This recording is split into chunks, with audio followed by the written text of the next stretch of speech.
Marami pong kumakain dito. Ay, aalis Na, na yung mga like, iba. Oh. like Filipinos po. Oh, Oh? Wow. marami. Feels like home. Kaya nga, pila mo. So, ano, sisig, Ah, may pusit diga- ka pa ba daw? Ano, adobong pusit sa daling niya. Opo. At saka, Chicken squirt? mayroon pa sa loob. Adobong Rice. pusit, sisig, at saka yung, ano yung prepare mo? Ay, hindi. Gusto ko Butter Oh, may fish. pandesal din sila. I'll get, mamaya Ayan. po, kukuha pa ako mamaya. Oo, kagagawa lang anak yan. Yan ang alam. Wow. Pusit, Sarap. sisig, butter fish. Oh. Yeah. Anong gulay nyo? Nako. Munggo? Munggo. Yes po, yun po, munggo. Para ano sa butter fish. May Filipino store dito, malapit, dito sa Queens. Ang dami. Ang dami ng stocks. Oo nga po. Sadali lang po, video ko lang po.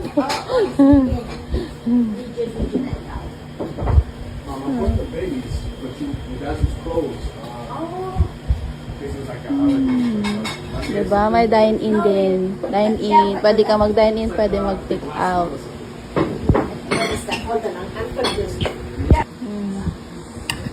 Sisig. May order kami ng sisig. Tsaka munggo. Ayos natin. What's that? Pork? Sisig? Yes, ano. Sarap.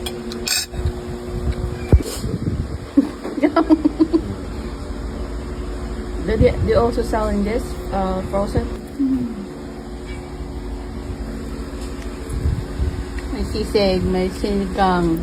What's this, Daddy? Oh, fuck the fuck. Hi guys, bili. Pumunta kami sa restaurant. Ninigyan kami ng free pancit. Free munggo. At saka taron. Ito yung free namin. Kasi kumain kami doon. Yan. Ito yung mga binili namin sa store. Toyo at suka. Tapos pandesal. Yan. Tapos may take out din akong kinataang bilo-bilo.